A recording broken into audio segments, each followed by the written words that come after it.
घर का सन्नाटा खाली नहीं था, वो भारी था जैसे फेफड़ों में पानी भरा हो। एलियास ने उस पुराने विक्टोरियन घर को मिट्टी के मूल खरीदा था। वो एक इंजीनियर था, तर्कों और सबूतों पर भरोसा करने वाला आदमी। उसे लगा था कि घर की आवाजें सिर्फ पुरानी लकड़ी और ढीली नींव का नतीजा है, लेकिन तर्क उस गीले हाथ के निशान को नहीं समझा सकते थे जो उस कमरे की छत पर उभरा था, जहां महीनों से बारिश की एक बूंद भी नहीं पड़ी थी। पहली आहट शुरुआत रसोई से हुई। वो दराज ड्रॉर बंद करके जाता और लौटकर देखता कि वो 1 इंच खुली हुई है, पूरी नहीं, बस इतनी कि अंदर रखे चाकू की चमक दिखाई दे सके।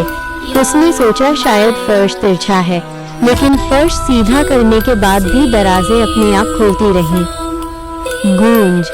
3 रात पहले उसने गुनगुनाने की आवाज सुनी, एक धीमी थरथराती हुई आवाज जो दीवारों के भीतर से आ रही थी।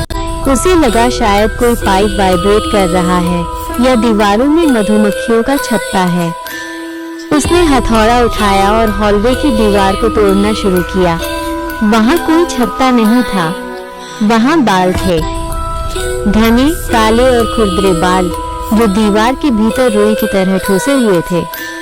जैसे ही एलियास ने एक मुट्ठी बाल बाहर खींचे, गुनगुनाहट बंद हो गई। तभी दीवार के उस अंधेरे छेद से एक आवाज आई, कागज की धार जैसी पैनी और महीन। जब मैं अंदर थी तब ज्यादा गर्मी थी।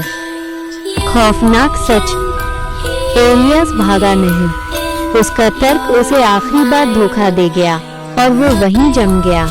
उसे लगा शायद कोई वहां छुपा है, पर जब उसने छेद के अंदर झांका, उसने एक आंख देखी, लेकिन वह चेहरे पर नहीं थी। वो पलक झपकती हुई आंख एक पीली मांसल हथेली के बीचों बीच थी, जो दीवार के पिछले हिस्से को अंदर से धकेल रही थी।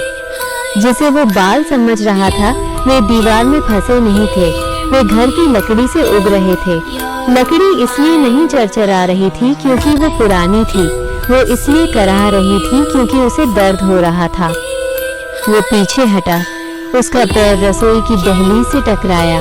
उसे पीछे से दराज खुलने की वही पुरानी आवाज सुनाई दी। उसने मुड़कर नहीं देखा।